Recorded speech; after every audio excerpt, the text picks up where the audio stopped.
Questions homework में दिए थे ना, पहला वाला चैप्टर के हो गए थे। बहुत आसान है ना। और मैंने पहला जो यूनिट है उसके सारे क्वेश्चंस करवा दिए, प्रैक्टिकल और चले late us discuss unit number 2। हाँ बोलो बेटे,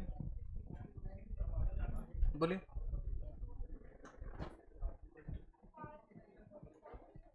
हाँ बोल।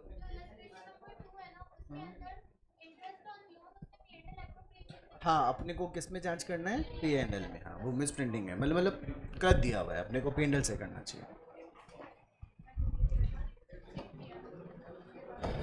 बेटा जब आपने एक टॉपिक पढ़ा होगा रेक्टिफिकेशन, याद करो मैंने एक बात कही थी, जर्नल में क्या है क्या नहीं उससे फर्क नहीं पड़ रहा, आपने लेजर में क्या डाला उससे बहुत फर्क पड़ता है। याद है आपको? बस बेटा वही बोलना चाहता हूँ।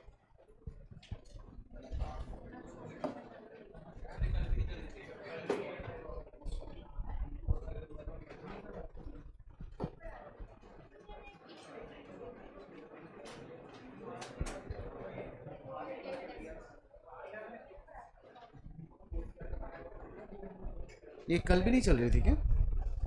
मतलब मैं जब आया था तो चल रही थी।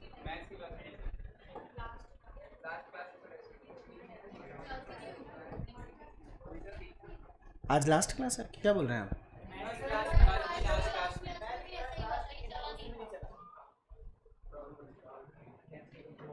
चलो कोई बात नहीं, इसको फिलहाल अपन कर लेंगे ओपन। आपका जो अरे बस तो हाँ, पंकज एक बार फटाफट क्लास में आ जाए। फेमस हो गए भैया। यूनिट नंबर 2 जो है उसका नाम बोलिए बराबर फटाफट। Treatment of goodwill in partnership accounts. देखो इतने जो जो चैप्टर आप देख रहे हो यार, इसमें ये वो नहीं आ रहा, जैसे AMS फाइल ओपन ओपन करते हैं ना, देख इधर देख देख, वो चैप्टर्स इसी में ही है। हाँ हाँ, रीस्टार्ट ओके कर दो।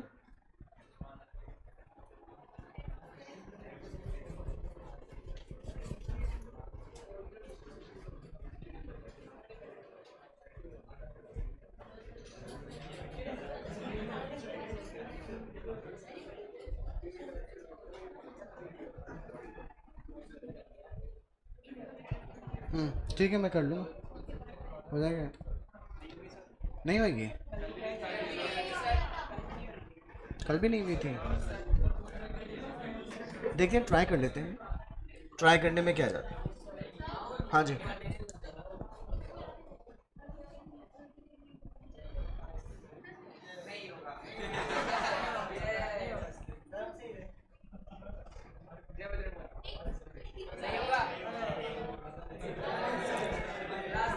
काली जुबान आज पूरे पूरे सब जना कर लेते हैं।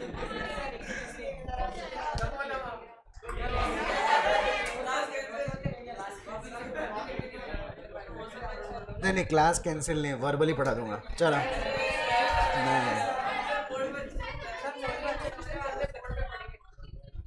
नहीं नहीं नहीं नहीं, आई एम 100% कन्वीनियंट। मतलबी मतलबी चिंता है तुम्हें मेरी।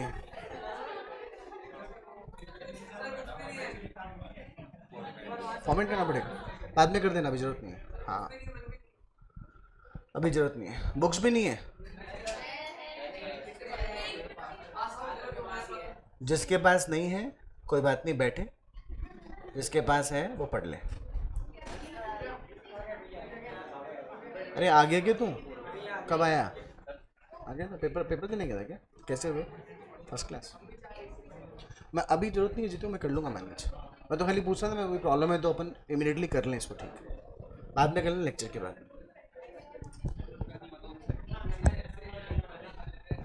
Now listen everybody. हाँ हाँ,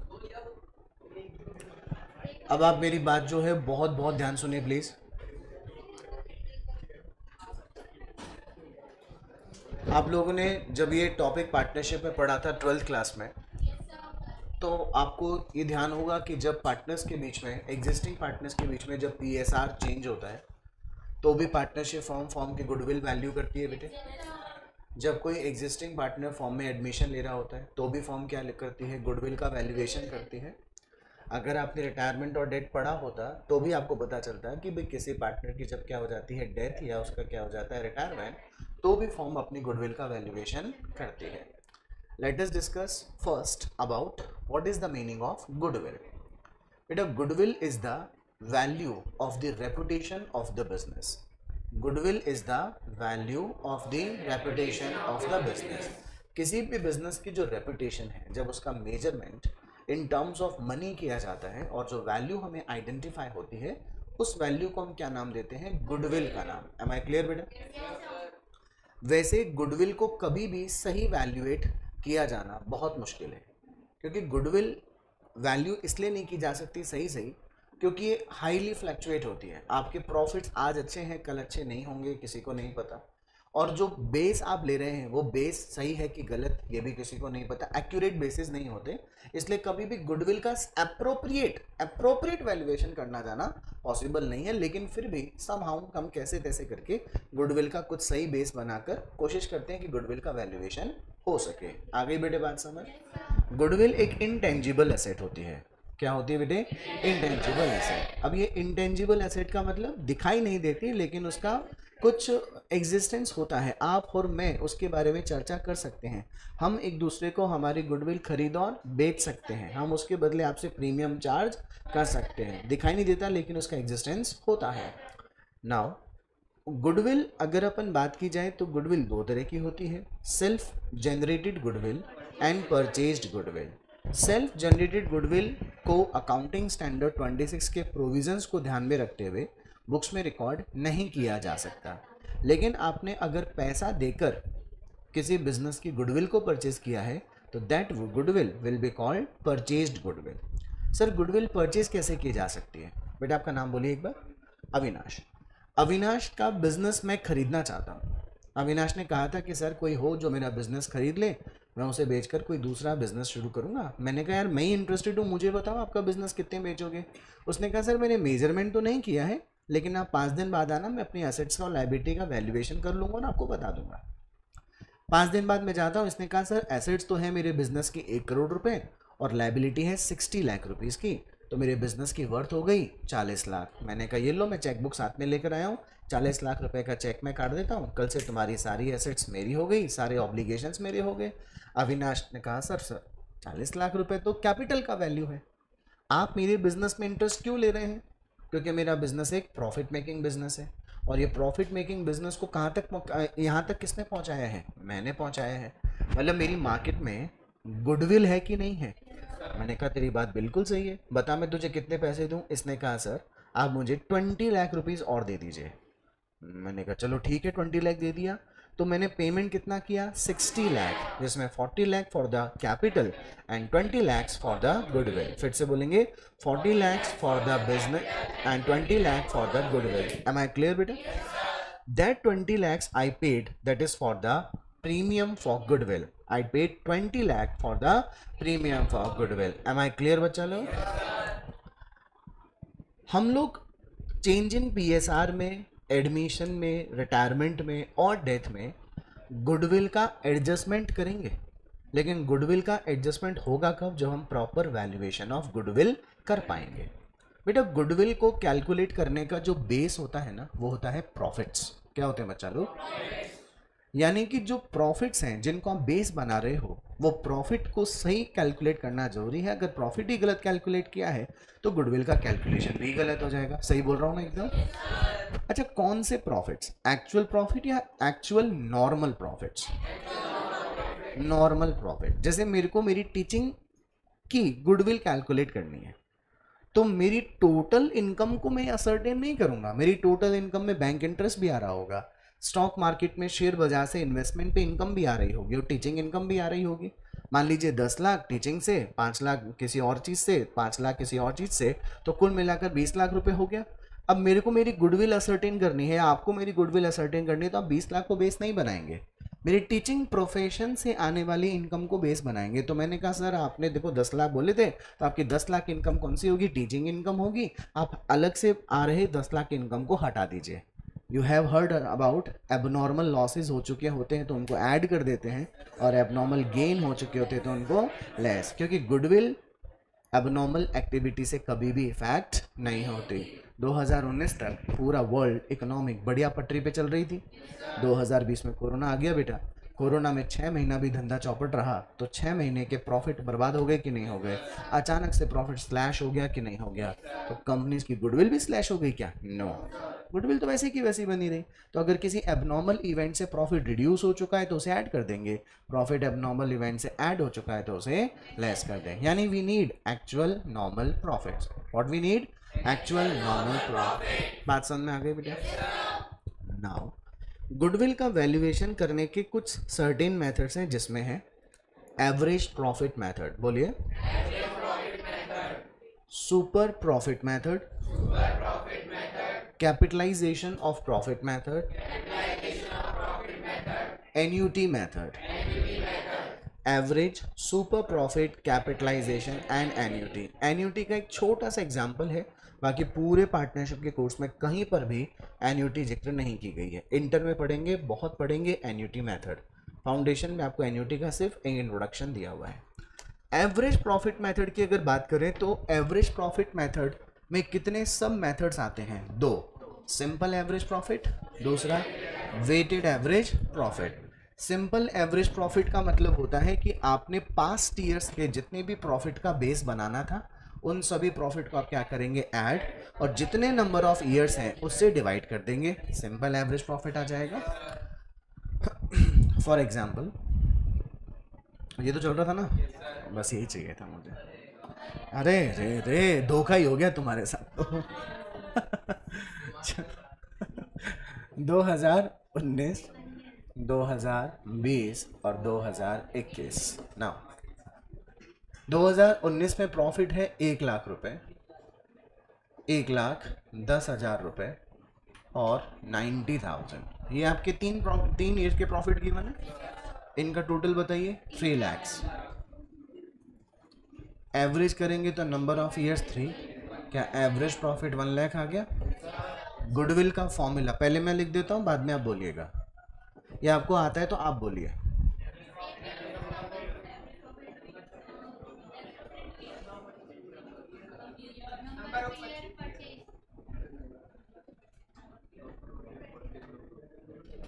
number of year of purchases, ठीक है बेटा।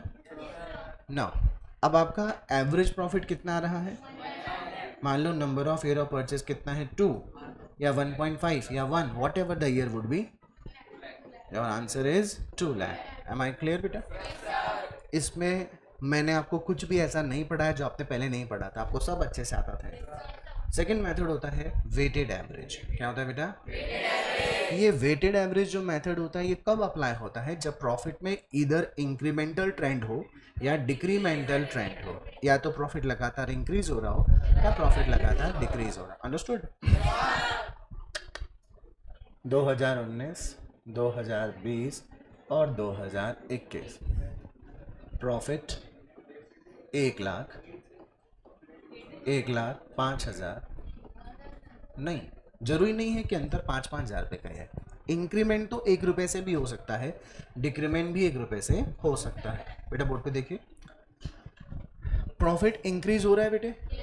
अब मुझे इनको क्या देना चाहिए? वेट। वेटेड एवरेज मेथड क्यों लाया गया, पहले उसकी इंपॉर्टेंस बताओ। क्यों लाया गया weighted average method? What is the importance?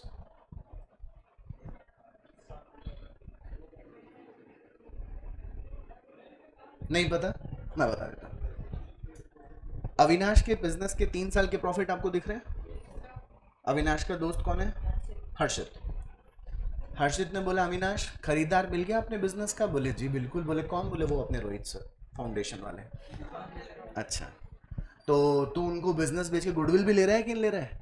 बोले हाँ यार गुडविल तो लूंगा ही। बोले गुडविल कैसे कैलकुलेट करी? बोले 3 साल के प्रॉफिट थे, उनका टोटल लगा दो। कितना है? 3,15,000, 3,20,000 है क्या? 3,20,000 डिवाइड बाय 3, बताना देखें फटाफट। 1,06,667 आ जाएगा। 1,06,667। उसने बोला, हर्षित ने बोला वेरी गुड। 1,06,667 मल्टीप्लाई बाय 2 कीजिए जरा। हैं? 2,13,334। This is the value of goodwill. Harshit ने बोला यार तूने गुडविल तो निकाली, बहुत अच्छी बात है, इसमें तूने कोई गलती नहीं करी, लेकिन तूने एक गलती कर दी। बताइए हर्षित क्या समझाए अविनाश को कि जिसको अपनी गलती पकड़ने आ जाए। चलो मैं बोल देता हूँ। अविनाश को ये बोलता है कि अगर तू अपना बिजनेस खुद कंटिन्यू किया होता तो ट्रेंड को देखते हुए 2022 का प्रॉफिट इस साल जो ज़्यादा प्रॉफिट आता उसको तुझको ही बेनिफिट मिलता कि नहीं मिलता। तो सर को ऐसा बिजनेस बेच दिया है जिसमें सर अगले 2022 में प्रॉफिट पुराने के कंपैरिजन में इस साल ज़्यादा कमाएंगे कि नहीं कमाएंगे। मतलब तेरे बिजनेस में प्रॉफिट अर्निंग ट्रेंड कुछ यूं है कि हर साल तू पुराने के कंपैरिजन में ज़्यादा प्रॉफिट कमाता है। तो तेरे बिजनेस का फायदा कल से किसको होगा? सर को होगा। लेकिन इसका फायदा तूने सर से नहीं लिया। मैं कैसे बताता हूँ। इसको वेट दे दो 1 2 3, वेटेड प्रॉफिट निकालिए।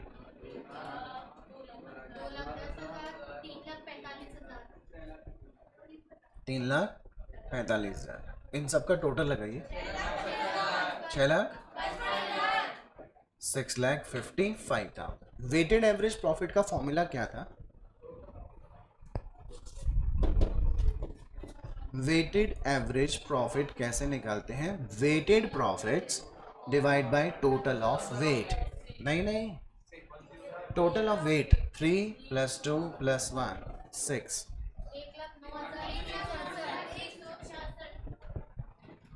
इतना आ गया बेटा? कितने साल से मल्टीप्लाई करना था? 2। 2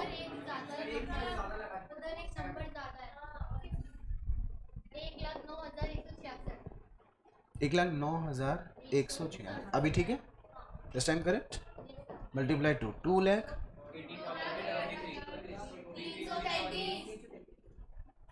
ओके।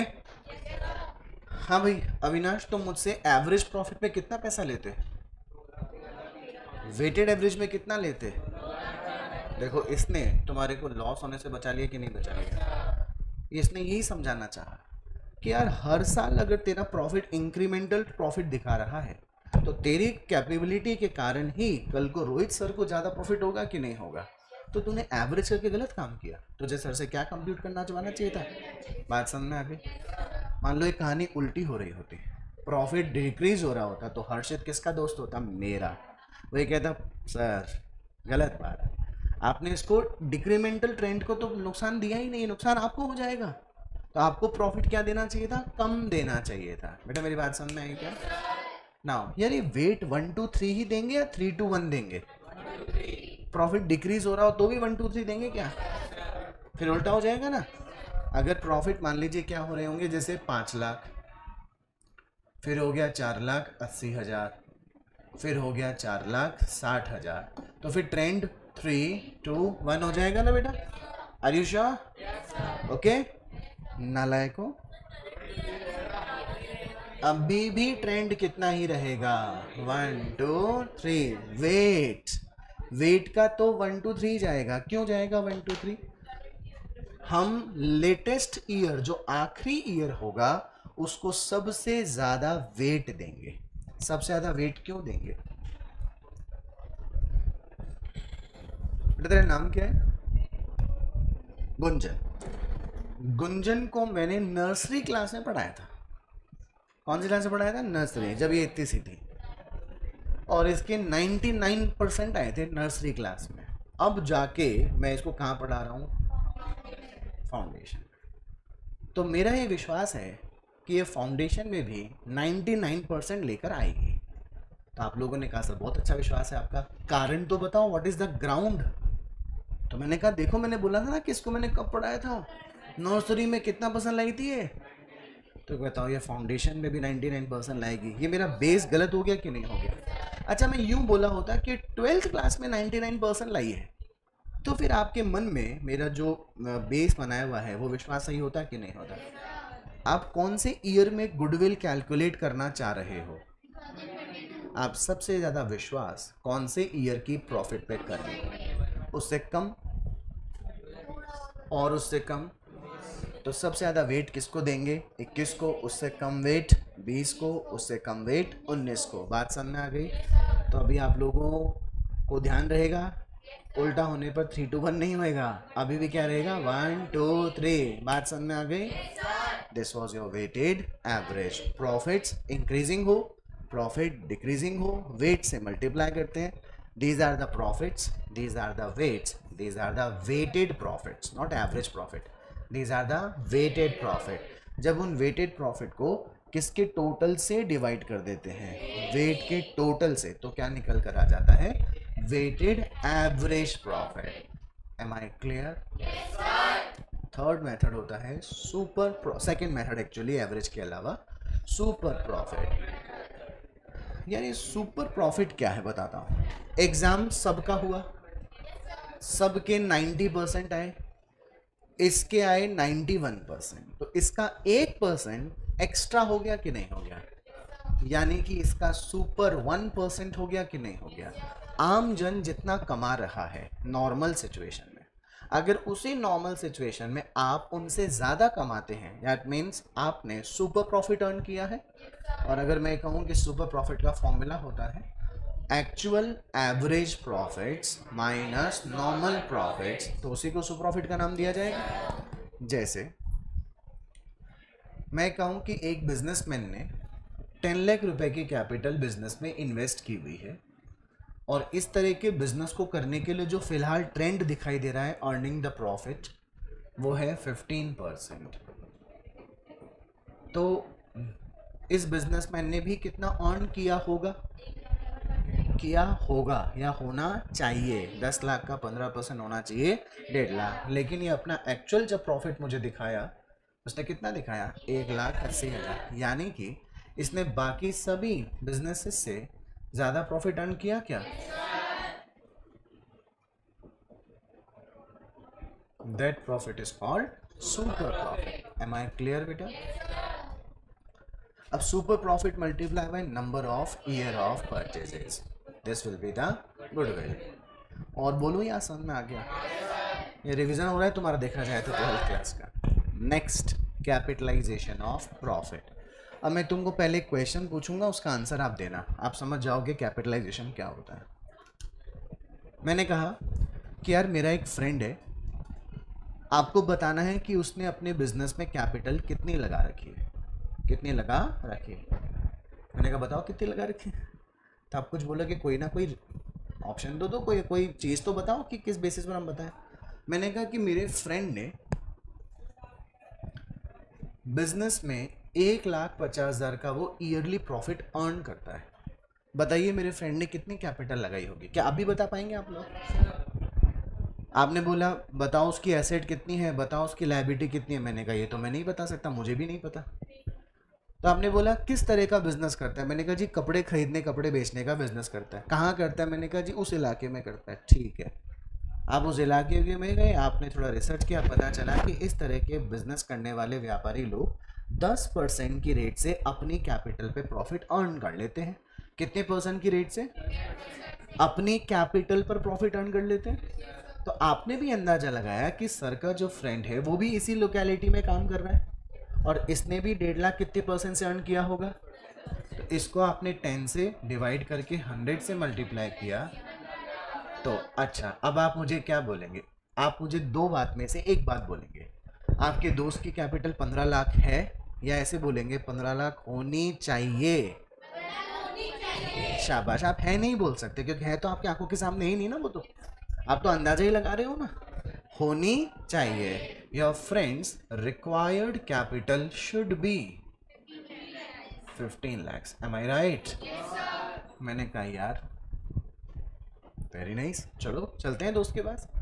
दोस्त ने अपनी बिजनेस की कैपिटल मुझे बताई और ये कहा I have invested only ₹12। It means उसने कम कैपिटल लगाकर भी सेम प्रॉफिट अर्न कर दिया क्या जो ज़्यादा कैपिटल लगा के अर्न कर रहे थे? यानी कि आपने 3 लाख रुपए की कैपिटल कम लगाई, इसी कम कैपिटल को हम क्या नाम देते हैं? गुडविल। क्या नाम देते हैं इसे? गुडविल। सर इसे 3 लाख रुपए गुडविल का नाम क्यों दिया गया? सुनिए, कैपिटल का फॉर्मूला बोलिए। फॉर्मूला कैपिटल का एसेट्स माइनस, एसेट्स कितने तरह की होती है? टेंजिबल, पक्का? टेंजिबल एसेट में लैंड, बिल्डिंग, प्लांट, मशीनरी, ये सब कुछ आ जाता है। इनटेंजिबल में गुडविल आती है कि नहीं आती? गुडविल एक ऐसी इंटेंजिबल एसेट है जो बिजनेस को हायर प्रॉफिट अर्न करने में मदद करती है। ये 3 लाख रुपए की गुडविल दिखने में किसी को नहीं दिखाई दे रही, लेकिन फिर भी इंटेंजिबली इस बिजनेस को ज़्यादा से ज़्यादा प्रॉफिट कमाने में मदद कर रही है कि नहीं कर रही? यानी दिखने में आम जन की नज़रों में तो आपने कैपिटल कितना लगाया था? 12 लाख, लेकिन आप वास्तव में कितने के बराबर पैसा लगा के बैठे हो? 3 लाख आप किसी को दिखा नहीं रहे, कोई देख भी नहीं पा रहा, क्योंकि आप कम पूंजी में ज़्यादा व्यापार कर दिए कि नहीं कर दिए। This is your goodwill. क्या कहते हैं इसे? Am I clear everybody? Annuity method. कौन सा मेथड? ये एन्यूटी मेथड क्या होता है? बहुत इंटरेस्टिंग एग्जांपल है, थोड़ा टाइम लगेगा, ध्यान से देखिएगा। मुझे अपना बिजनेस कौन बेच रहा था? अविनाश। हाँ भाई अविनाश, तुमने मुझसे अपनी एसेट्स की वैल्यू कितनी बताई थी मुझे? 1 करोड़। अरे यार इतना में 1 करोड़। लायबिलिटी कितनी बताई थी जी? Are you sure? कितना हो गया कैपिटल? हाँ भाई अविनाश, ये लो चेक। अविनाश लो चेक। ये अच्छा बिजनेसमैन नहीं है, ले लिया इसने चेक। इसको चेक लेना चाहिए था क्या? 60-40 लाख का चेक नहीं लूंगा, जा 20 लाख और लेके आ। मैं बोला ले आऊंगा, पहले बता 20 लाख किस बात के? उसने बोला गुडविल के। मैंने कहा ये बता 20 लाख क्यों? 25 लाख क्यों नहीं मांगा? 15 लाख क्यों नहीं मांगा? 20 लाख ही क्यों मांगा? क्वेश्चन है ना मेरा। बोले 20 लाख मैंने यूं ही मांग लिए। बोले अच्छा है तूने 20 लाख ही मांग लिए, 50 लाख भी मांग सकता था। बात समझ में आ रही है ना? अरे कुछ तो रीजन होगा ना। Now let's try to understand how the goodwill was valued, why 20 lakh was valued. आपसे मैं एक क्वेश्चन पूछूं? आपको यहाँ पर मुझसे एक क्वेश्चन पूछना चाहिए था, मुझे आपसे पूछना चाहिए था, लेकिन आपने मुझसे पूछा नहीं और ना ही मैंने आपसे पूछा। गुडविल का फॉर्मूला क्या था? ये क्या मतलब होता है इसका?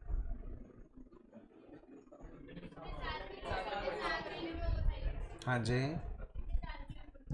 कितने साल की गुडविल खरीद रहे हैं? बेटा गुडविल तो कैलकुलेट कर रहा हूँ, खरीद थोड़ी रहा हूँ गुडविल।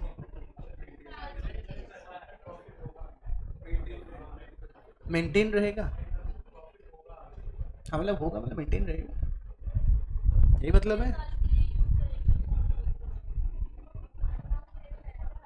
अविनाश मुझे केवल अपनी एसेट्स बेच रहा है क्या? केवल अपनी लायबिलिटी दे रहा है क्या? केवल अपनी कैपिटल दे रहा है क्या? अविनाश मुझे अपने बिजनेस का प्रॉफिट अर्निंग कैपेसिटी भी दे रहा है कि नहीं दे रहा है? अरे मुझे इसके बिजनेस में ही इंटरेस्ट है क्योंकि ये बिजनेस प्रॉफिट मेकिंग है। जो मैं इसकी एसेट ले रहा हूँ वो पुरानी एसेट्स हैं, land, building, plant, machinery, furniture. मैं 1 करोड़ रुपए में नई सुंदर सी एसेट ला सकता था कि नहीं ला सकता था, बट मैं इसके पुरानी बिजनेस में इंटरेस्ट क्यों दे रहा हूँ? क्योंकि बिजनेस पुराना नहीं, मुझे उसमें इंटरेस्ट नहीं है। वो पुराना बिजनेस प्रॉफिट अर्न कर रहा है, मुझे उसमें इंटरेस्ट है ना। ये मुझे साफ साफ कह देगा। आप मेरे बिजनेस को नहीं खरीदना चाहते, आप मेरे बिजनेस के प्रॉफिट कमाने की कैपेसिटी को खरीदना चाहते हैं। एम आई राइट बेटा? तो आपने जब इसने मुझसे 20 लाख मांगे तो मैंने इसे क्रॉस क्वेश्चन किया, how did you calculate this 20 lakh? उसने एक बात कही कि देखो सर, पिछले 4 साल का ऑन एन एवरेज मैं हर साल प्रॉफिट कितना कमा रहा हूँ? 5 लाख। मैंने कहा शो मी। मैंने कहा देखो सर, इसने 5 साल के, पिछले 5-10 साल के मुझे क्या बता दिए? प्रॉफिट लॉस दिखा दिया। वहाँ कभी 480 प्रॉफिट आ रहा है, कभी 5 आ रहा है, कभी 520 आ रहा है, 515 आ रहा है, 495 आ रहा है, 510 आ रहा है। मैंने कहा ये एवरेज प्रॉफिट कितना आ रहा है? 5 लाख। मैं कहा ठीक है, आपकी अंडरस्टूड 5 लाख। बोले सर मेरा बिजनेस इतनी कैपेसिटी रखता है कि अगर आप इसको नॉर्मल सर्कमस्टांसेस में यूं ही रन करते रहोगे ना तो आपको बिना किसी टेंशन के ये प्रॉफिट हर साल कितना बिजनेस प्रॉफिट कितना दे देगा, 5 lakh. How much you will earn from this business, 5 lakh. अब बोले सर मुझे ऐसा लगता है कि 4 साल तक आपको बिना किसी कष्ट के 5 लाख रुपए आसानी से मिल जाएंगे। तो मैं आपसे कितने साल का ही प्रॉफिट लूंगा, 4 साल का, यानी कि मैं इसके 5 लाख के प्रॉफिट कितने साल के परचेज कर रहा हूं। गुडविल का फॉर्मूला बोलिए, average profit multiply by number of year of purchase. एक लैपटॉप कितने का है, मैं ऐसे कितने लैपटॉप खरीद रहा हूं तो मुझे कितने ही पैसे देने पड़ेंगे। 1 साल का प्रॉफिट कितना है, मैं ऐसे कितने साल के प्रॉफिट खरीद रहा हूं तो मुझे प्रॉफिट के बदले कितना ही पैसा देना पड़ेगा। आ गई क्या आपको बात समझ, पक्की बात समझ में आ गई। इसलिए हमने क्या पैसे देना तय किए बेटे, 20 लाख। अब ये मुझ पे तय करता है कि मैं इसे 20 लाख दूंगा या फिर नहीं दूंगा। मैंने कहा अविनाश 20 लाख तो बहुत ज़्यादा हो गया यार, 3-4 साल तो बहुत ज़्यादा हो गए, थोड़ा कम कर ले। बोले सर छोड़ो छोड़ो, किससे मल्टीप्लाई कर लो, 3 साल से। तो गुडविल अब जो है वो कितने की निकल कर आ गई। मैंने कहा चलो 40 + 15 कितने में डील फाइनल हो गई। चेक काटा और चेक दे दिया, ये फ्री मैं फ्री, कल से बिजनेस का मालिक कौन। नाउ लिसन, मेरी जेब में से जो 15 लाख रुपए का चेक निकला वो तुरंत आज आउटफ्लो हो गया कि नहीं हो गया, तुरंत फ्लो हो गया ना कैश का, मेरे बैंक से निकला इसके बैंक में आ गया। लेकिन क्या ये 15 लाख रुपए मैं आज या इसी साल के एंड तक एक बार में कमा लूंगा क्या। आज के 5 साल पहले पेट्रोल का रेट देखिए और आज 5 साल बाद पेट्रोल का रेट देखिए और आज के 5 साल बाद पेट्रोल का रेट देखिएगा, महंगाई बढ़ चुकी होगी ना। मैं जो 15 लाख रुपए इसको देने की बजाय आज 15 लाख रुपए से प्रेजेंट में कोई एसेट खरीदता, ये सोचकर मैंने एसेट नहीं खरीदी कि इसका बिजनेस खरीद लेता हूँ, पहले प्रॉफिट कमाता हूँ, उस 15 लाख के प्रॉफिट से वो आज जो एसेट 15 लाख में आ सकती है उस एसेट को 3 साल बाद 15 लाख में खरीद लूंगा। क्या मैं खरीद पाऊंगा क्या। इधर उस एसेट की इन्फ्लेशन के कारण कीमत बढ़ चुकी होगी ना, बात समझ में आ गई। यानी कि मेरे को जो 15 लाख रुपए की रिकवरी होगी वो दिखने में तो नोट, दिखने में तो उसका वजन 15 लाख के बराबर ही होगा, लेकिन मार्केट में उसकी कीमत 15 लाख के बराबर नहीं होगी, जबकि प्राइस क्या हो चुकी होगी, स्लैश। रुपए की जो कीमत होगी वो क्या हो गई होगी, स्लैश। बात समझ में आ गई बेटा। अपने घर में जो बड़े बुजुर्ग कोई पूछना, डेफिनेटली दादाजी या दादी जी के टाइम पे जब वो छोटे हुआ करते थे तो 1 रुपये में 4-5 किलो मिल्क आ जाया करता था। 1 रुपये में 4-5 किलो, दो, हाँ वही बोल रहा हूँ, वो तो 1 रुपये में 4-5 किलो दूध आता था। लेकिन आज 50 रुपये ढंग से दूध नहीं आता है। बात समझ में आ रही है। तो क्या हुआ, क्या मिल्क में कैल्शियम और बढ़ गया है, क्या और वाइट वाइट हो गया है, हमारे रुपए की परचेजिंग कैपेसिटी क्या हो गई है, रिड्यूस। तो मुझे भी अविनाश को ये कहना चाहिए था कि मैं जो तुझे 5 लाख रुपए आज दूंगा उसका तो बेनिफिट मुझे 1 साल बाद मिलेगा, जो मैं दूसरे 5 लाख दूंगा उसका बेनिफिट मुझे 2 साल बाद मिलेगा, और जो मैं तीसरे वाले 5 लाख तुझे आज ही दूंगा उसका बेनिफिट मुझे 3 साल बाद होगा। तो आज पैसे जो जा रहे हैं उसकी वर्थ ज़्यादा है, और जो 3 साल में, पहले साल में जो 5 लाख आएंगे उसकी वर्थ कम होगी, दूसरे साल में जो 5 लाख आएंगे उसकी वर्थ और कम होगी, तीसरे साल में जो 5 लाख की रिकवरी होगी वो और भी कम होगी। तो मुझे इस एन्यूटी फैक्टर को ध्यान में रखकर गुडविल का पैसा देना चाहिए था। इसलिए गुडविल का फॉर्मूला होता है एन्यूटी मेथड में, what ever the method, super profit, कोई भी प्रॉफिट लिख देता हूँ। कौन सा प्रॉफिट लिख दिया मैंने एक बार, बाकी तो क्वेश्चन हालांकि आपके पूछेगा नहीं बेटा। Average profit multiply bye annuity factor, क्या बोलेंगे, एन्यूटी फैक्टर। आज तक तो पूछा नहीं गया है और मुझे लगता है पूछा भी नहीं जाएगा। अगर कल को पूछ भी ले तो क्वेश्चन में या तो क्या गिवन होगा आपको, एन्यूटी फैक्टर, आप एवरेज प्रॉफिट को किससे मल्टीप्लाई कर देंगे, क्या निकल कर आ जाएगी, गुडविल। और बहुत ही उल्टा हुआ कि एन्यूटी फैक्टर भी नहीं दिया और एन्यूटी फैक्टर कैलकुलेट करना पड़े, वो मैं आपको सिखा देता हूँ कि एन्यूटी फैक्टर कैसे कैलकुलेट करेंगे। मैंने कहा महंगाई की दर कितने % से बढ़ रही है, 10% से बढ़ जाती है, यानी कि 1 रुपये में आज कितने पैसे मिल सकते हैं, 100 पैसे मिल सकते हैं ना। आप कल 1 रुपये कल दे के जाएंगे तो उन 100 पैसों की कीमत घट कर अगर कितने पैसे रह गए, 90 पैसे, यानी आप रुपए दोगे एक, मार्केट में उसकी कीमत कितनी काउंट होगी? मतलब आपको जो आज 100 पैसे देकर वो चीज़ मिल जाती है, कल आपको वही 1 रुपए में 10 पैसे और जोड़ के देने पड़ेंगे, क्योंकि आपके इस एक की कीमत तो कितने पैसे रह गई, आपको 10 पैसा और जोड़ना पड़ेगा ना। बात समझ में आ गई? Please use calculator. एकदम स्क्रीन जीरो, एकदम जीरो, कहीं पर भी एम एम ओम दिखना नहीं चाहिए मेरे को, एकदम जीरो है ना। प्रेस 1, ना आगे ना पीछे, मैं 2 बार नहीं बोलूँगा, एक ही बार बोलूँगा। प्रेस कर दिया 1, डिवाइड 1 पॉइंट, नाउ स्टॉप। 10% को क्या कुछ यूं बोला जा सकता है? क्या इसको यूं बोला जा सकता है? आप पॉइंट लगा चुके हो ना। नाउ 10 इक्वल्स टू, बस 0.9090909090 आ गया क्या? यानी 100 पैसे की कीमत रिड्यूस होकर ऑलमोस्ट 91 पैसे के बराबर हो गई कि नहीं हो गई? कैलसी पे कुछ मत करना, जो हारा है उसे आने देना, ठीक है। 1 रुपए की कीमत 1 साल बाद घटकर 91 पैसे के बराबर रह गई। यानी कि जो मैंने पहले वाले इसको 5 लाख रुपए दिए थे, उसकी रिकवरी जब मुझे होगी तो 91 पैसे के बराबर होगी। मतलब उस 1 रुपए की कीमत कितनी रह जाएगी? 91 पैसे। तो 5 लाख की कीमत भी तो रिड्यूस हो जाएगी कि नहीं हो जाएगी? एक बार इक्वल्स टू और करो, क्या 0.826 आ गया क्या? यानी जो आज 1 रुपए में 100 पैसे की कीमत है, वो 2 साल बाद उस 1 रुपए के 100 पैसे की कीमत 83 पैसे के बराबर रह जाएगी। तो जो मेरी जेब में से आज कितने रुपए निकले थे? 5 लाख, उसकी रिकवरी जब मुझे 2 साल बाद होगी तो इतने पैसे के बराबर ही होगी, मतलब ऑलमोस्ट 83% के बराबर ही होगी। प्रेस इक्वल्स टू 0.75, 1 आ रहा होगा आगे। मतलब मैं जो आज इसको एक बार में 5 लाख दे दिया, वो मुझे मिलेंगे दिखने में तो 5 लाख, लेकिन मार्केट में कीमत 75% के बराबर ही रह जाएगी। बात समझ में आ गई? मल्टीप्लाई करें फटाफट। 4 लाख 55, 15,000,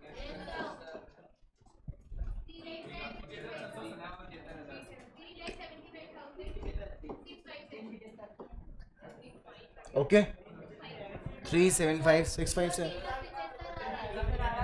अच्छा, अरे हाँ हाँ हाँ हाँ, कोई बात नहीं, अरे ये लड़ाई का विषय नहीं है। चुप। 5 तुमने पैसे कितने दिए थे? तुमको मिलेंगे भी 15 लाख ही, लेकिन तुम्हारे को बेनिफिट इतने के बराबर ही मिलेगा, 12 लाख। अंडरस्टूड? मुझे अविनाश को 15 लाख देने चाहिए थे या 12,45,000 देने हैं? मैं समझाऊंगा कि नहीं समझाऊंगा कि यार मेरी जेब से देख कितने निकलेंगे? 15 lakh, but I will get the benefit only of ₹12 lakh. अब अगर अविनाश को एन्यूटी क्या होती है क्या नहीं होती है सब कुछ पता है, ही विल एग्री।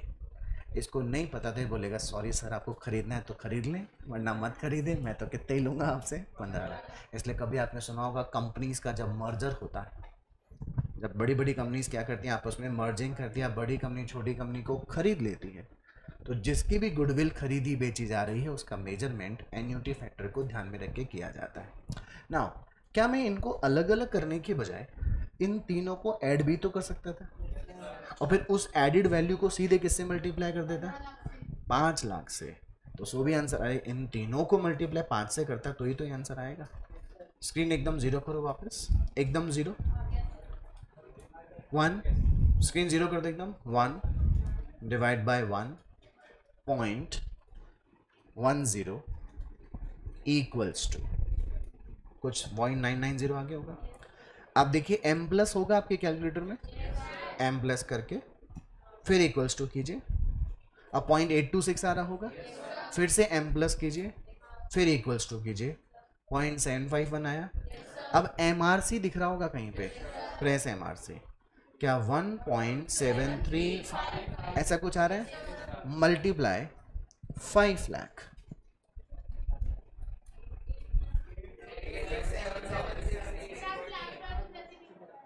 प्लस नहीं करवाया था मैंने? ओहो sorry sorry sorry sorry I am so sorry, I am really sorry, मैंने नहीं करवाया तो कोई बात नहीं, वापस कर लीजिए। 1 एक बार MRC M प्लस माइनस सब माइनस कर दो, स्क्रीन एकदम जीरो होनी चाहिए, कहीं M प्लस नहीं दिख रहा ना। Now 1 divide by 1.10 equals to M plus equals to M plus equals to M plus, now MRC 2.4 multiply by 5 lakh, 12,43,000 approximate figure आ गया कि नहीं आ गया बेटा? एन्यूटी फैक्टर कौन सा था? वो 2.48। अब 2.483 क्या था? 1 रुपए में कितने पैसे होते हैं? 1 रुपए में कितने पैसे? 1 रुपए में कितने पैसे? तो दिखने में कितने पैसे हुए? 3, यानी 3 रुपए हो गए ना, लेकिन बाजार में उनकी कीमत रहेगी 3 रुपये, 2.48 पैसा। मतलब दोगे कितने रुपए? 3 रुपए, सामान आएगा 2 रुपये 48 पैसे। मतलब आज से 10 साल पहले 100 रुपये देते थे, इतना सामान आता था। 5 साल बाद 100 रुपये देने लगे, इतना सामान आया। फिर आज 100 रुपये देते हैं तो इतना सामान आता है। फिर 100 रुपये में सामान आना बंद हो जाएगा, फिर 200 देना पड़ेगा। समझ आ गई? देखो ना, आपने 50 पैसे देखे? 50 पैसे आजकल नहीं चलते, क्योंकि 50 में से कोई चीज़ ही नहीं आती। तो क्या 50 पैसे की चीज़ नहीं मिलती? ना ना, 50 रुपए में कोई चीज़ खरीदी नहीं जा सकती, यानी उसकी परचेजिंग कैपेसिटी क्या हो गई है? ख़त्म हो गई। Am I clear everybody? ये क्वेश्चन आपको एग्जाम में पूछेगा नहीं, जैसा कि मुझे लगता है पूछ ले, तो मैंने आपको सिखा दिया। Understood everybody? Please open book illustration number 1। हाँ बोलो बेटा, बोलो ना। वो मेरे और उस पर डिपेंड करेगा सब कुछ, तभी तो कहा था goodwill can not be valued properly. ये तुम्हारे और मुझ पर डिपेंड करेगा ना, कि हम इस गुडविल, हम जैसे मान लीजिए ये मुझसे कहता कि मैं उम्मीद करता हूँ कि 10 साल तक मेरा बिजनेस क्या होएगा, हर साल आपको 5 लाख। मैंने कहा 10 साल बहुत दूर है, टेक्नोलॉजी में क्या ज़बरदस्त चेंज आ जाएगा, मुझे क्या पता। बात समझ में आ गई?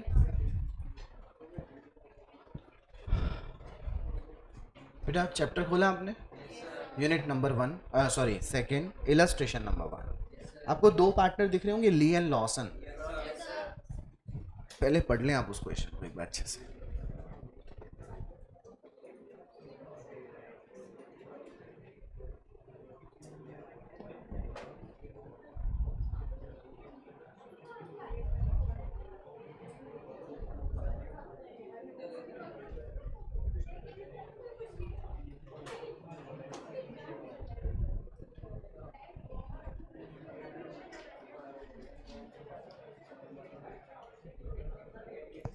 क्वेश्चन पढ़ लिया आपने?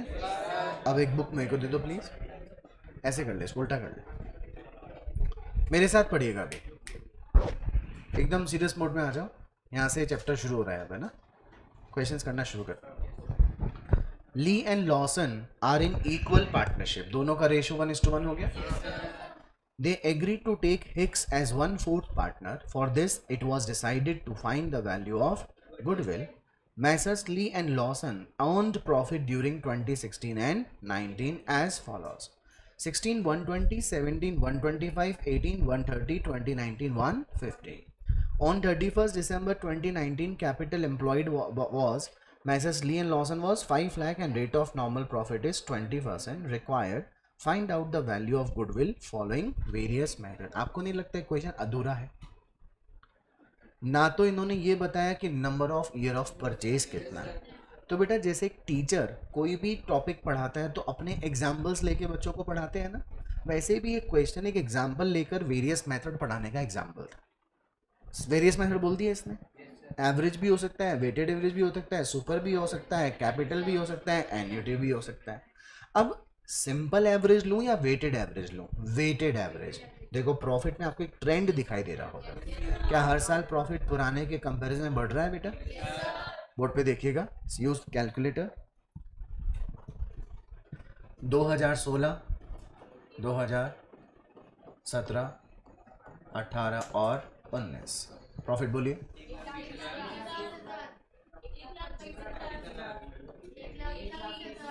130, 150। बेटा ट्रेंड होना चाहिए, स्टैंडर्ड ट्रेंड हो नहीं हो से फर्क नहीं पड़ता। Am I clear? Now wait, कहीं वेट बोला है क्या? 1 2 3 4 अपने को पता चल गया ना। हम कौन से ईयर में गुडविल कर रहे हैं? 2020 में। जब से ज्यादा वेट किसको देंगे? 29। 1 2 3 4, these are the profits, these are the weights, and both will be multiplied. We get weighted profits, not average. We get weighted average, weighted profits.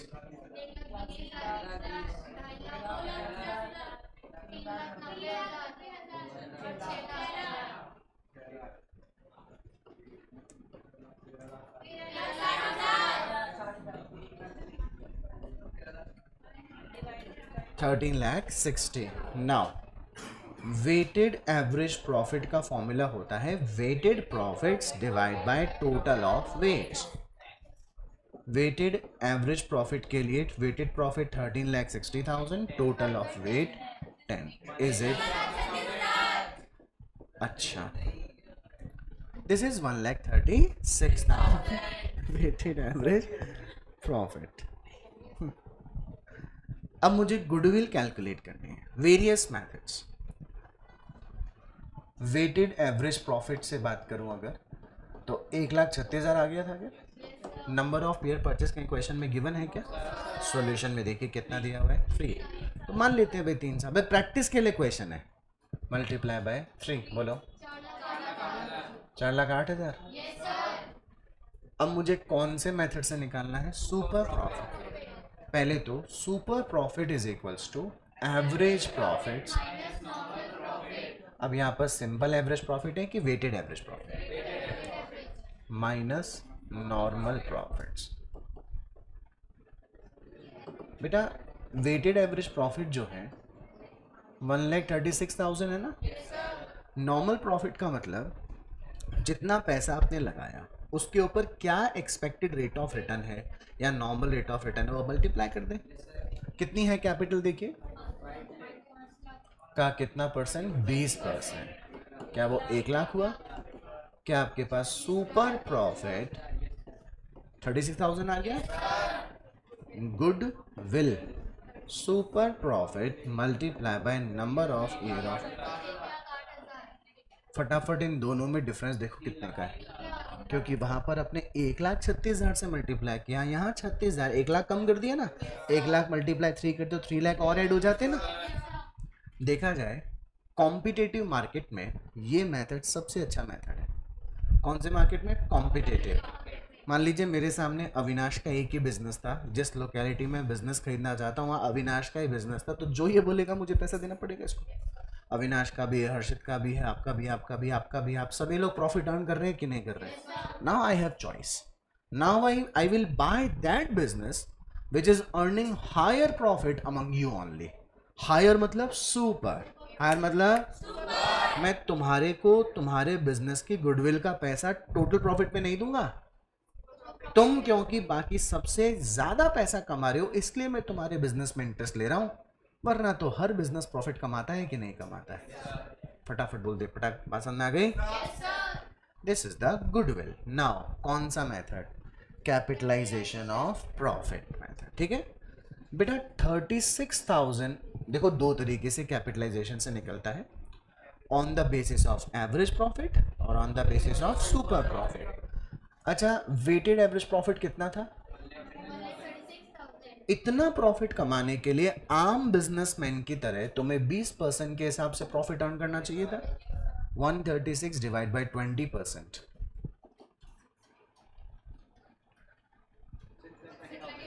6,30,000 6,80,000 ना। इतनी कैपिटल बिजनेस में होनी चाहिए थी, लेकिन ली एंड लॉसन ने तो कितने रुपए की कैपिटल में ही बिजनेस करके दिखा दिया। क्या 1,80,000 बिजनेस के गुडविल निकल कर आ गई?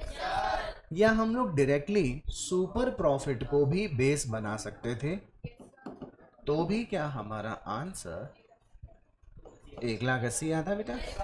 इससे डायरेक्टली क्या निकल गई? गुडविल। इससे पहले क्या निकली? Required capital minus actual capital, goodwill. इससे डायरेक्टली क्या निकल गई? गुडविल। एम आई क्लियर बच्चा लोग? And now which method? अब देखो कहीं पर भी इन्होंने कुछ परसेंटेज के बारे में लिखा है क्या? सिंपल 20% लिखा है। इसी 20% को क्या मान लिया इन्होंने? एन्युटी के हिसाब से मान लिया। Use calculator again. 1 divide bye 1 point 20% है, 20 कर दो क्या?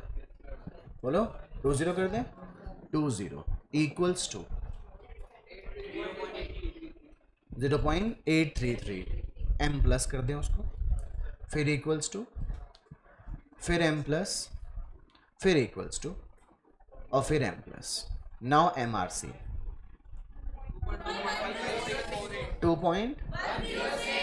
2.10 से 1 रुपए, 1 रुपए, 1 रुपए, इकट्ठा बोले तो 3 रुपए, लेकिन मैं 3 साल बाद वो 3 रुपए किसी सेलर को दूंगा ना, तो बोलेगा इसमें 2 रुपए, 2 रुपए के बराबर का ही सामान आएगा, निकाल लगभग 90 पैसे और। इसका मतलब मेरे रुपए की परचेसिंग कैपेसिटी रिड्यूस हो गई कि नहीं हो गई?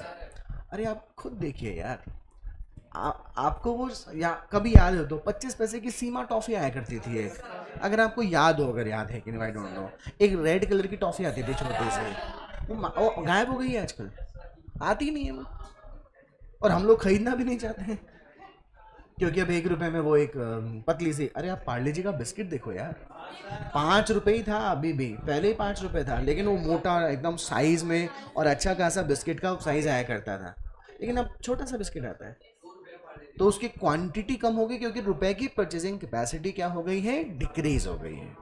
बेटे बात समझ में आई? नाउ अब देखिएगा, फटाफट सुनो, एवरेज प्रॉफिट कितना था आपका? 136, सुपर कितना था? 36, सुपर से मल्टीप्लाई कर लो तो 2.106, 75, बेटा मैं बिना एन्यूटी, अच्छा कोई बात नहीं, बिना एन्यूटी ध्यान दिए मैं कितना पैसे दे रहा था? 1,08,000। एन्यूटी को ध्यान में रखता तो मुझे कुछ इससे मल्टीप्लाई करने पर लगभग ये वाला फिगर देना होता कि देना होता। आई थिंक आपको क्लियर हो गया होगा। इलस्ट्रेशन नंबर 1 जैसा क्वेश्चन एग्जाम में नहीं आएगा क्योंकि वो कंप्लीट क्वेश्चन नहीं, तो फिर आएगा कौन सा? कौन सा आ सकता है बेटा? एक्चुअल में तो अगर हिस्ट्री को देखें तो डायरेक्टली तो कोई गुडविल कैलकुलेट करने का क्वेश्चन आया नहीं है। क्यों नहीं आया? क्योंकि एडमिशन वाला क्वेश्चन एग्जाम में आता है, उसमें गुडविल अपने आप कैलकुलेट करवा लेता है। रिटायरमेंट हो चाहे डेथ हो, उसमें भी गुडविल अपने आप कैलकुलेट करवा लेते हैं। बट बिकॉज हम लोग एडमिशन, रिटायरमेंट और डेथ के टाइम पे ज़्यादा माथापच्ची नहीं करेंगे, इसलिए ये वाला चैप्टर डेडिकेटेडली किसके लिए बना दिया गया? गुडविल के लिए। Let us solve illustration number 2। बहुत अच्छा क्वेश्चन है, मज़ा आएगा आपको पढ़ के, पहले आप लोग पढ़ लीजिए, और अगर आपको लगे कि हाँ यार ऐसा क्वेश्चन हमने 12th में भी पढ़ा था तो मेरे को रिस्पॉन्स ज़रूर देना।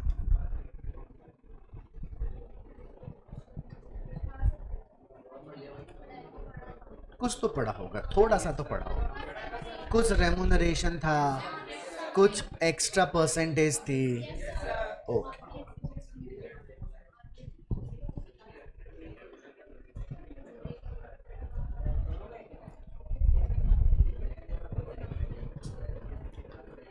इस क्वेश्चन को मैं आपको ऑर्डिनरी तरीके से नहीं पढ़ाऊंगा, थोड़ा इंटरेस्ट जमाएंगे, मज़ा आएगा इसको पढ़ने पे।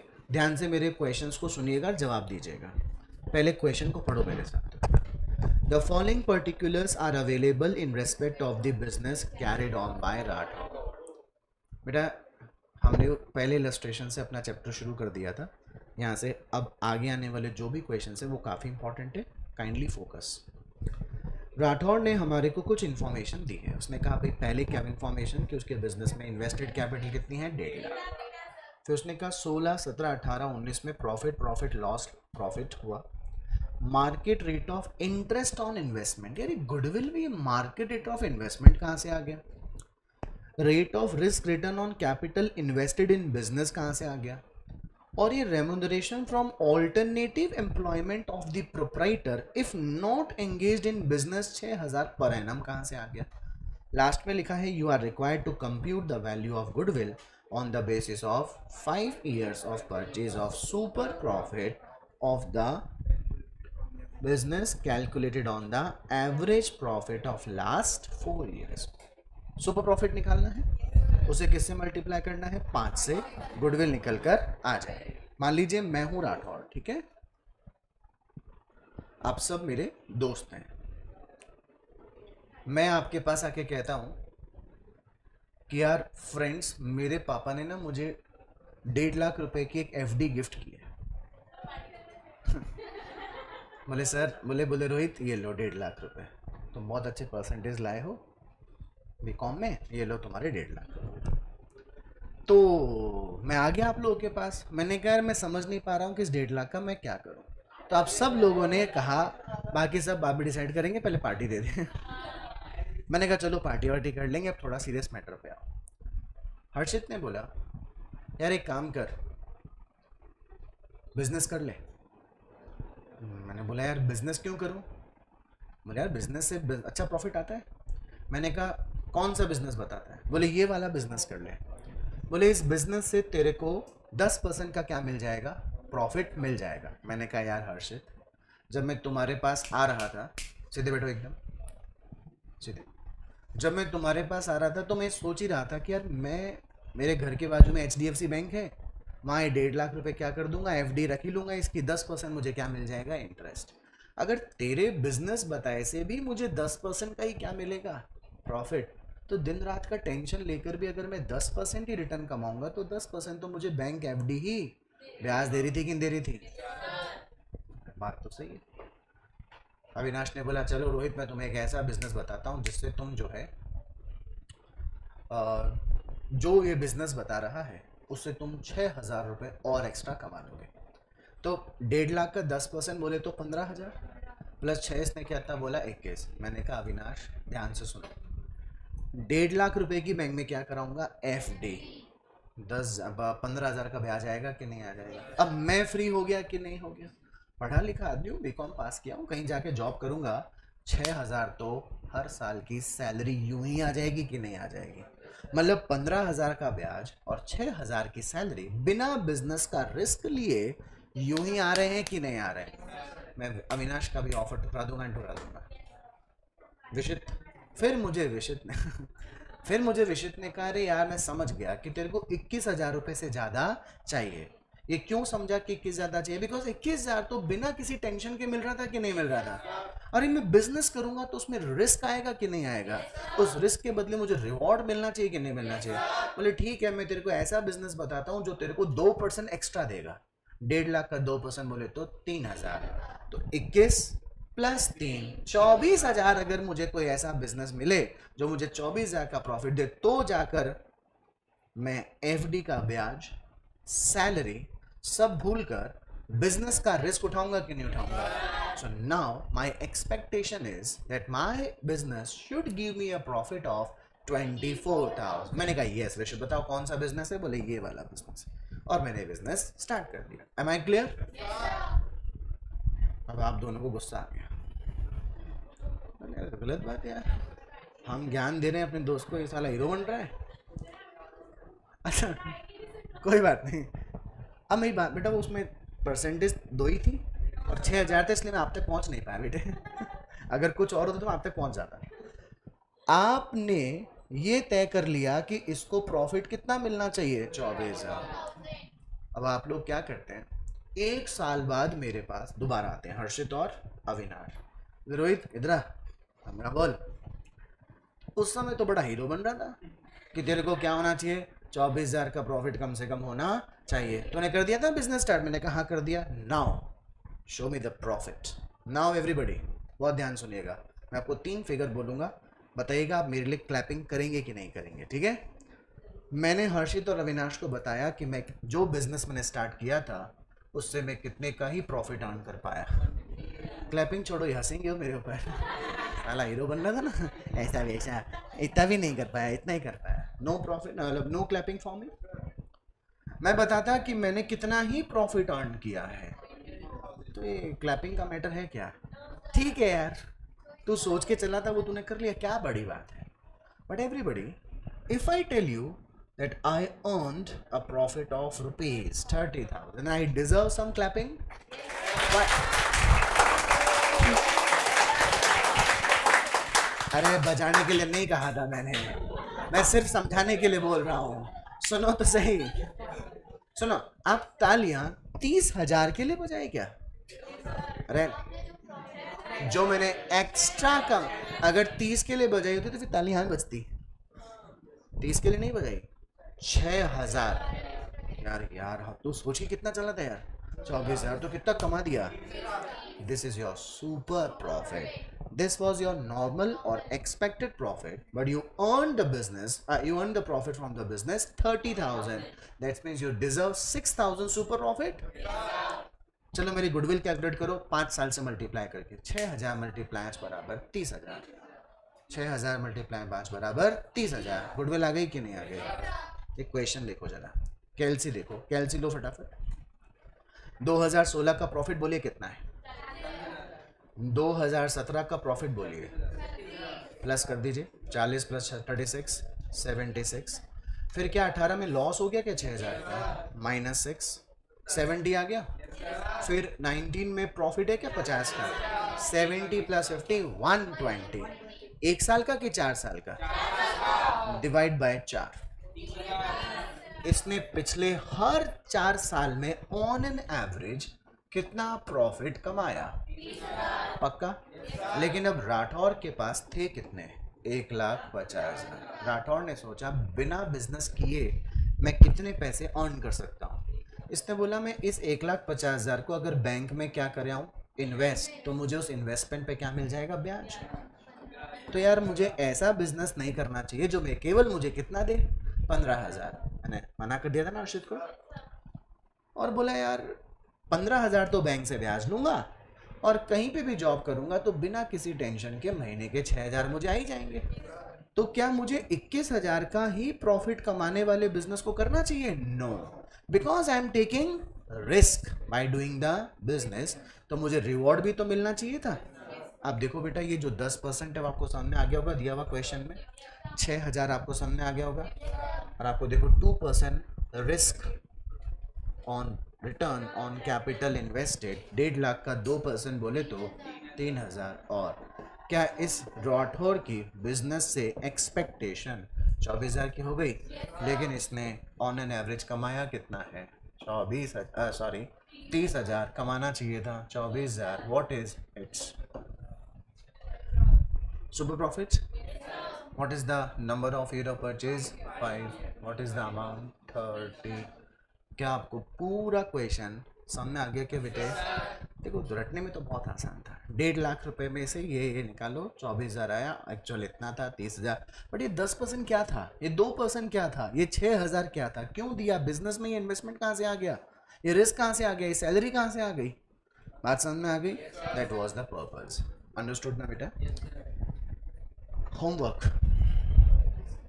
कुछ नहीं है इस चैप्टर में। इस चैप्टर में एक भी क्वेश्चन का होमवर्क नहीं है। मतलब बताया आपको? मैं भी नहीं कराऊंगा।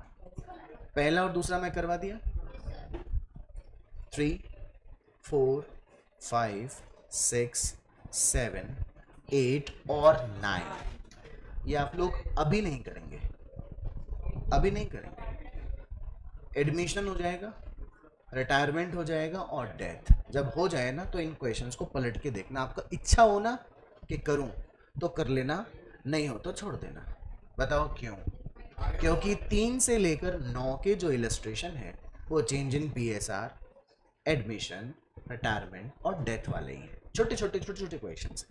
तो हम इस चैप्टर में से करेंगे कौन से? सीधे एक बार इलस्ट्रेशन नंबर 10 पे आ जाइए। अंटू, बंटू और चिंटू दिख रहा है आपको? जो मैं कह रहा हूँ उसको ध्यान से सुनिए। अरे भाई प्लीज बी सीरियस, बहुत इंपॉर्टेंट बात बोल रहा हूँ मैं। अंटू, बंटू और चिंटू में ये क्वेश्चन में कोई पार्टनर आ रहा है या जा रहा है? रिटायरमेंट हो रहा है क्या? एक क्वेश्चन तो देखो इलस्ट्रेशन नंबर 10 में रिटायरमेंट का हो जाएगा, जिसमें इतनी सारी इंफॉर्मेशन को ध्यान में रखकर हम गुडविल कैलकुलेट करेंगे और रिटायरमेंट के टाइम पे क्या एडजस्टमेंट एंट्री है मैं वो आपको सिखा दूंगा। ठीक, अगला इलस्ट्रेशन देखिए जरा। CU एंड AU पार्टनर है क्या? On April 1st 2020 they decided to admit A G आ गया, ये लो इलस्ट्रेशन 10 में रिटायरमेंट हो जाएगा, इलस्ट्रेशन में 11 और इलस्ट्रेशन नंबर 11 इतना बड़ा क्वेश्चन है कि इसमें हम लोगों को इतनी सारी बातें पढ़कर क्या पता करनी पड़ेगी, गुडविल, सारी कसर निकल जाएगी। 3 से लेकर 9 इलस्ट्रेशन नहीं करने की, ध्यान रखना, करना अपन को सारे ही है ना। फिर आ जाओ प्रैक्टिकल क्वेश्चन नंबर 1, एक ही क्वेश्चन है इस चैप्टर में, दिख रहा है वाइज क्लेवर एंड डल। इसमें आपको 4th पैराग्राफ दिख रहा होगा, ऑन 30 जून 2019 वाइज डाइड। देखो पहले रिटायरमेंट दिलवा दिया, फिर एडमिशन, फिर फाइनली रवाना कर दिया। इन तीनों क्वेश्चंस में हम पहले क्या करेंगे, गुडविल कैलकुलेट करेंगे और फिर उसका अकाउंटिंग एडजस्टमेंट। इससे बढ़िया कोई ऑप्शन हो सकता है क्या? और वैसे मैं कह ही चुका बेटा कि जब मैं आपको पूरी पार्टनरशिप खत्म करवा दूँ, आपको लगे कि मेरे को वो एडमिशन के 3 से लेकर 9 क्वेश्चन करने, तो आप जरूर कीजिएगा, नहीं लगे तो छोड़ देना, क्योंकि इलस्ट्रेशन नंबर 9, 10, 11, 12 पूरे चैप्टर को कवर करने वाले क्वेश्चन। अंडरस्टूड बेटा? हाँ मैं जा रहा हूँ, नहीं पढ़ा रहा, सुन लो। हम लोग मंडे को जब मिलेंगे तो we shall start illustration number 10, then 11 and then practical question number 1। कुछ पूछना है बेटा किसी को? ओके। आपने ये चैप्टर्स पढ़ने के लिए 12th में कितना टाइम लगाया था, याद है आपको? और यहाँ चुटकियों में हो रहा है, क्यों? क्योंकि पढ़े हुए हो और बस डिस्कशन हो रहा है। ठीक है बेटा, Shri Ram. Expected normal profit. कौन सा प्रॉफिट? Expected normal profit.